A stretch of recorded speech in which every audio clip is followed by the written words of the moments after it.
Tapi karena si jenazah ini sudah tidak bisa untuk mandi, sehingga kewajiban tersebut dibebankan kepada yang masih hidup. Assalamualaikum warahmatullahi wabarakatuh. Bismillah, alhamdulillah, wassalatu wassalamu ala sayyidina Muhammad ibn Abdillah, amma ba'd. Wala hawla wala quwwata illa billahil aliyyil azim.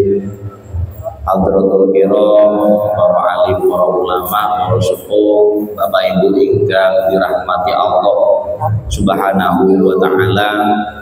Alhamdulillah, puji syukur kepada Allah atas segala nikmat yang telah Allah curahkan kepada kita semua. Semoga nikmat tersebut tetap senantiasa menyertai kita. Amin Allahumma amin. Shalawat dan salam semoga tercurahkan kepada baginda Nabi Muhammad sallallahu alaihi wasallam yang senantiasa kita harapkan syafaatnya kelak di hari kiamat.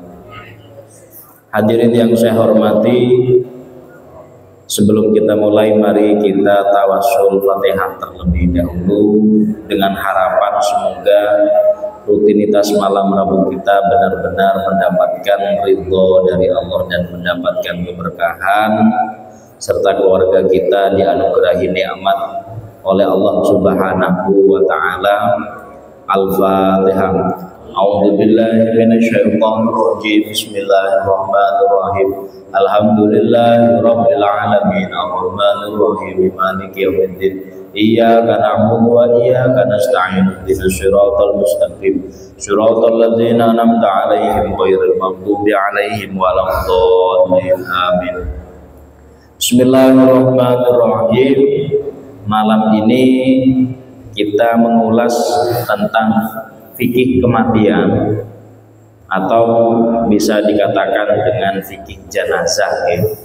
Jadi beberapa hal yang perlu diketahui oleh Bapak Ibu sekalian, bukan hanya oleh petugas yang mentajhiz jenazah, agar ketika nanti mungkin barangkali ada petugas yang dirasa tidak sesuai dengan ketentuan, maka Bapak Ibu sekalian yang sudah tahu itu berkewajiban untuk mengingatkan, karena masalah jenazah itu hukumnya fardu kifayah. Jadi kalau ada satu yang sudah melaksanakan, itu sudah gugur bagi yang lain. Tapi pelaksanaannya, tajhiznya itu harus sesuai dengan ketentuan. Yang pertama, ma yajibu lil mayyit. Jadi seperti halnya orang yang dalam keadaan meninggal, itu diwajibkan bagi dia untuk mandi. Tapi karena si jenazah ini sudah tidak bisa untuk mandi, sehingga kewajiban tersebut dibebankan kepada yang masih hidup. Ya, kalau jenazahnya mandi sendiri, ya gak jadi jenazah nanti. Malah orang yang takziah takut dan malah jadi viral nanti malah. Tapi sebenarnya kewajiban itu bagi si mayit. Makanya dalam beberapa redaksi kitab itu dikatakan yajibu lil mayyiti, wajib bagi mayit, bukan bagi orang yang takziah atau bagi Pak Mudin, enggak, tapi memang kewajiban mayit. Nah, berhubung mayitnya sudah tidak mampu bergerak karena sudah jadi mayit, sehingga kewajiban tersebut dibebankan kepada yang masih hidup. Oleh karena itu menjadi fardu kifayah, bukan fardu ain. Artinya ketika ada orang meninggal, gak semua wajib memandikan, gak semua wajib mensolati misalnya, gak semua, hanya sebatas fardu kifayah saja. Selain memandikan, mengkafani, mensolati, dan menguburnya, 4 hal ini termasuk kewajiban bagi mayit. Saya kira tata cara memandikan seperti yang sering dilakukan Yang penting seluruh anggota tubuh mayit itu sudah rata dengan air dan sudah bersih. Dan ini yang perlu penting. Jadi ketika ada jenazah yang dimandikan, usahakan betul jangan ada orang lain.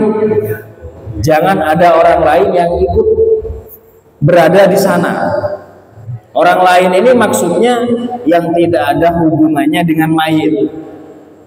Itu pun tetangganya itu juga orang lain. Hubungan ini dalam arti hubungan darah ya. Paman itu masih mahram, kemudian keponakan, sepupu itu bukan.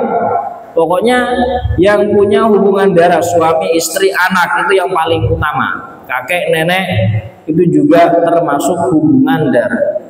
Usahakan ketika memandikan jenazah jangan ada orang lain.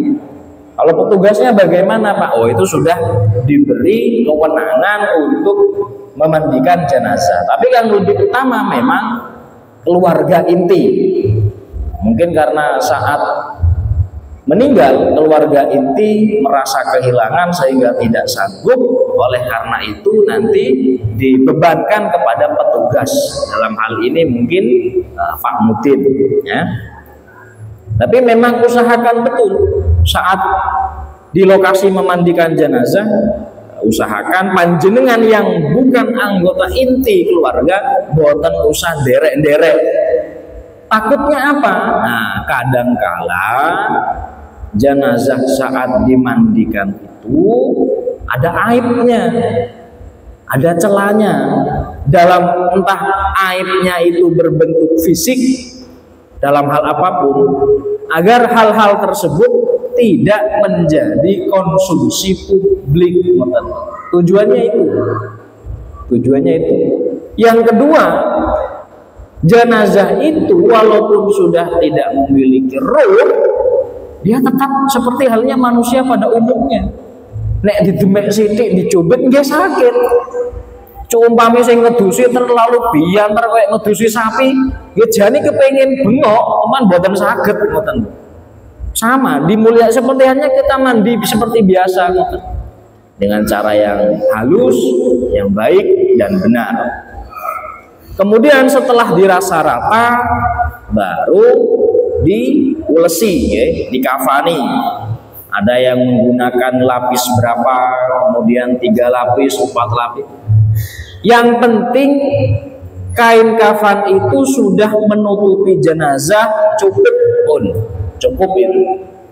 Artinya sudah menjadi pocongan itu sudah cukup itu. Kalau dengan sempurna ya kalau laki-laki diberi sorban, kemudian diberi rompi, diberi semacam mohon maaf celana dalam atau sempak gitu. Itu yang penting. Dan disunahkan memang putih gitu loh. Ini ada cerita sedikit.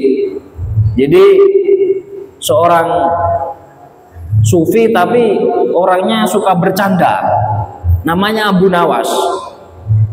Dia berpesan kepada istrinya, "Soalnya aku mati, carikan kain kafan bekas, jangan yang baru." Ditanya oleh seseorang temannya, "Lah kenapa mencarikan kain kafan yang bekas?" "Ya umpomo wis nang jero kuburan nenek malaikat teko, kok dikira aku mayit wis lawas untuk mayit nyar. Jadi ora usah ditekoi." Nah, itu mungkin bisa dicoba mungkin. Nanti kalau bisa berikan testimoni ya. Jadi pakai pakaian kain kafan yang sudah lusuh, yang sudah lama gitu. Tujuannya nek wis mlebu nang kuburan arep ditekoki malaikat, malaikate kecelek. Oh mayite wis lawas, wis mari ditekoki biyen. Lah buktine kafane wis amuh, wis suwek wis. Nah, bisa jadi dicoba saja mungkin. Tapi kok yo empare tego napa mboten nggih. Niku Abu Nawas. Mantun wonten dipun salataken. Nah niki sing penting niki juga penting nih. Ketika disolatkan jenazah itu usahakan dari keluarga itu juga ikut mensolati karena itu yang terakhir mendoakan. Terakhir mendoakan. Saya pernah ngurusin jenazah di tempat saya. Ketika memandikan itu kebetulan yang meninggal adalah suaminya, istrinya masih muda. Jadi saya bilang kepada istrinya, Bu, niki terakhir kali jenengan ngeramasi garwone, monggo sing terakhir jenengan keramasi. Alhamdulillah si istri itu tatak, dalam arti dia tegar gitu loh. Jadi dia keramasi untuk yang terakhir kalinya, bature panjenengan, ya sambil sesenggukan semacam itu. Nah itu momen-momen krusial bagi orang yang ditinggalkan. Momen-momen krusial bagi orang yang ditinggalkan. Dan pernah ketika menyiwaki jenazah yang saya siwaki itu usianya udah udur, udah hampir 80 ke atas. Itu ajaibnya, giginya itu masih utuh. Ketika aku lo siwaki ini, gigi gerahamnya, gigi anunya. Lalu saya tanya pada istrinya, ternyata belum pernah yang namanya sakit gigi, ganti gigi atau pasang gigi, belum pernah. Ini kok tasih utuh, coro dihitung nih seperti gigi dewasa nih. Jadi jumlah gigi 30 ini kelihatannya masih ada semua itu. Luar biasa. Kemudian ketika disolati, seperti posisi pada biasanya yang kita lakukan, kalau jenazahnya itu perempuan, imamnya berada di posisi perut, Kalau jenazahnya laki-laki, imamnya berada di posisi kepala. Ada lagi cerita Abu Nawas ini, nggak habis-habis. Jadi suatu ketika Abu Nawas dengan PD sholat jenazah sendirian karena kloter pertama udah selesai. Abu Nawas datang, dia sholat, dan dia lupa kok itu sholat jenazah. Setelah takbir Allahu Akbar baca Fatihah, Abu Nawas ruku. Allahu Akbar, sami Allahu liman hamidah. Sudah kepalang tanggung, sekalian sujud. Allahu Akbar, sujud 1 rakaat, tahiyat salam. Assalamualaikum, assalamualaikum. Masyarakat yang ada di sekitar menyaksikan Abu Nawas sholat jenazah, ada rukuknya, ada sujudnya, ada tahiyatnya, terheran-heran. Apakah ini ajaran Islam yang baru? Apakah ada hadisnya? Tanya mereka. Wahai Abu Nawas, apa yang kau lakukan barusan itu perbuatan yang bid'ah, perbuatan yang menyesatkan. Itu tidak ada dalilnya, tuntunan agama nggak semacam itu. Ya jenenge Abu Nawas, dengan entengnya dia jawab, yang meninggal itu adalah sosok yang dosanya banyak sekali, sangat banyak dosanya, sehingga kalau sholat jenazah biasa saya takut dosanya tidak dimaafkan oleh Allah Subhanahu wa Ta'ala, sehingga tak tambahi rukuk, tak tambahi sujud, tak tambahi tahiyat, ben oleh kudumo, ben mantep, ben disepuro karo pangeran. Itu alasan saja, itu alasan Abu Nawas mergo kisinan. Sebenarnya ya secara syariat sholat jenazah buatan ruku'i namun takbir, maus Fatihah takbir, maus sholawat takbir, dungaken takbir, salam pun boten mawon. Makanya kalau sholat jenazah, kalau tempatnya nggak cukup, bisa di luar karena mungkin yang bersangkutan orang baik sehingga yang ingin mensolati begitu banyak. Yang terakhir adalah mengkubur. Ya. Ketika mengkubur, tenggen kulo karena daerah Madura itu padas dan cadas, sehingga biasanya ada beberapa daerah itu yang menggunakan ketika tanahnya itu bagian tengahnya digerongi. Jadi luang landak, bagian tengahnya bukan pinggirnya yang digali, tapi tengahnya. Setelah dalam kuburan, tengahnya dikuburi, kemudian diisi jenazah, diberi papan. Karena atos lemai atos nih. Daerah kulo di beberapa desa semacam itu. Tuh, niku masalah kewajiban yang dibebankan terhadap mayit sebenarnya karena nggak mampu, sehingga dibebankan kepada orang yang masih hidup. Terus apa yang disunnahkan, hal-hal yang perlu diperhatikan bagi orang yang masih hidup saat tajhizul jenazah? Yang pertama takziah. Takziah itu wajib, sunnah. Takziah itu sunnah. 3 hari berturut-turut kita disunnahkan untuk takziah. Bagi orang yang ditinggalkan, Bagi orang yang ditinggalkan, entah itu suami atau istri ataupun anak, pokoknya kerabat yang ditinggalkan, itu haram, nggak boleh haram. Meratapi al-buka'u yajuz min ghairi naw'in wala syakki saubin wala darbi khaddin. Jadi menangisnya itu nggak sampai bengak-bengok, sampai jerit-jerit, gulung-gulung, nyewek kelambi, ngepuin nopo, banting nopo, itu diharamkan. Mengapa demikian?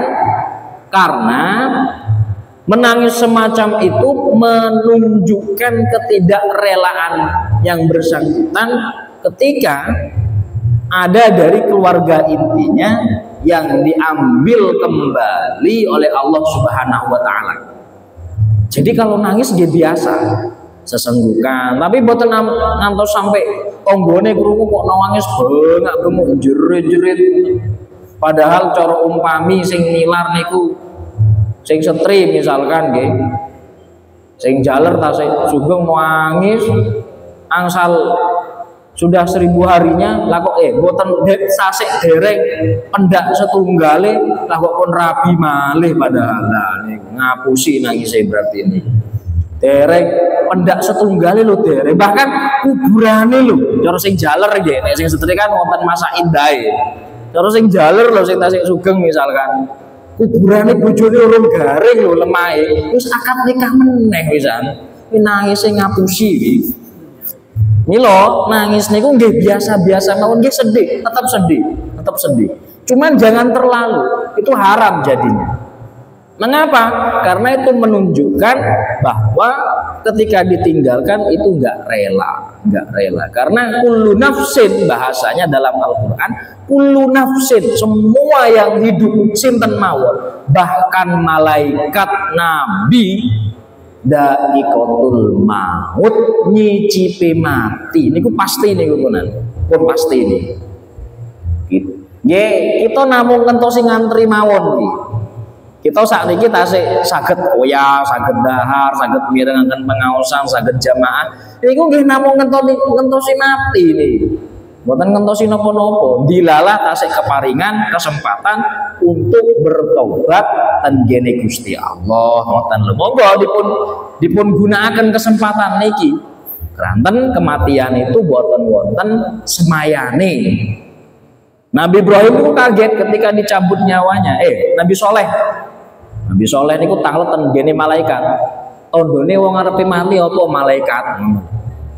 Yo biasane rambut sudah memutih, gigi sudah banyak yang tanggal, sendi sudah mulai tidak optimal dan lain sebagainya. Ternyata Nabi Soleh meninggal sebelum itu. Nabi Soleh masih muda, udah meninggal. Protes tanggene Gusti Allah. Berarti rasa malaikat tondone ngeten-ngeten sakniki kula di pendet kalih panjenengan ya Allah pripun niki tondone. Kuwi lak mek tondo mati orane yo terserah aku to. Ora kok ngatur awakmu. Dijawab karo ngoten terus Gusti Allah. Jadi niku namung sebatas tanda saja. Umpami Allah Taala ngersakaken sakniki kula dicabut, nggih pripun? Paling sing repot nggih jenengan, nggih napa mboten? Umpami kula pas ngaos niki kali Allah dicabut nyawane, paling sing repot nggih jenengan. Omahe Pak Mustofa ndi arep diternenan iki piye? Iki telepon keluargane apa piye? Nek kula nggih pun damai punan.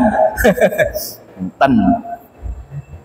Sing kedua sing dipun sunahaken niku sak mantune buka inggih takziah sahibul musibah.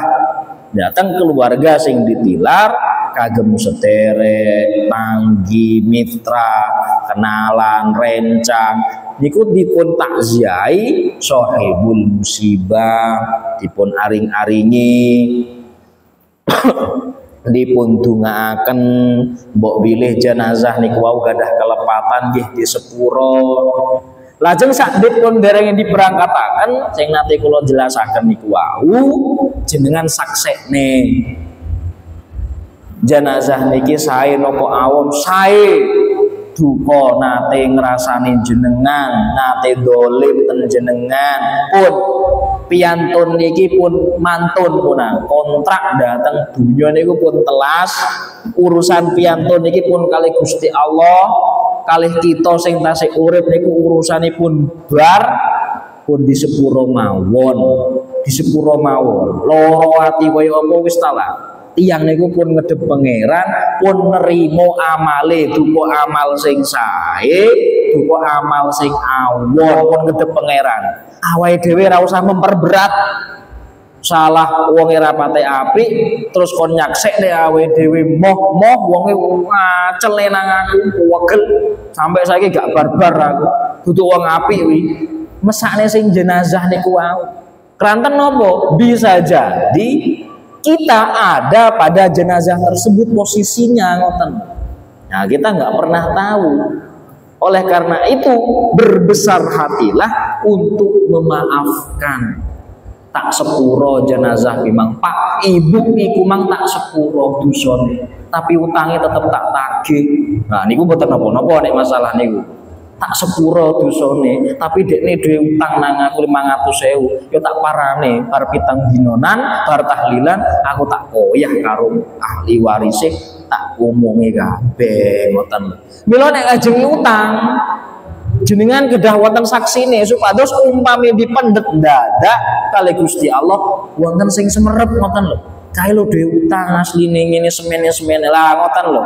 Umpami boten wonten sing semerep, nah, jenazah niku wau tasih gadah tanggungan mesakne salah amale boten sepinten utange kathah ngoten luntang lantung. Dan Bapak Ibu ingkang kula hormati, pelajaran tajhizul jenazah ketika diberikan kepada kita itu tujuannya cuma satu, ngemutaken datang kita sedaya bahwa kullu nafsin dha'iqatul maut. Kita niku namung ngantri untuk diambil oleh Allah Subhanahu wa taala. Sinambi ngantri supados antriane gak membosankan, lakukan kebaikan. Sapa oleh, sapa ngerti perkara apik sithik kaya ngene iki ndadekno sok ben marai aku selamat, matiku apik, didongakne wong akeh, disolati wong akeh. Niku sinambi ngantri nggih ngoten niku.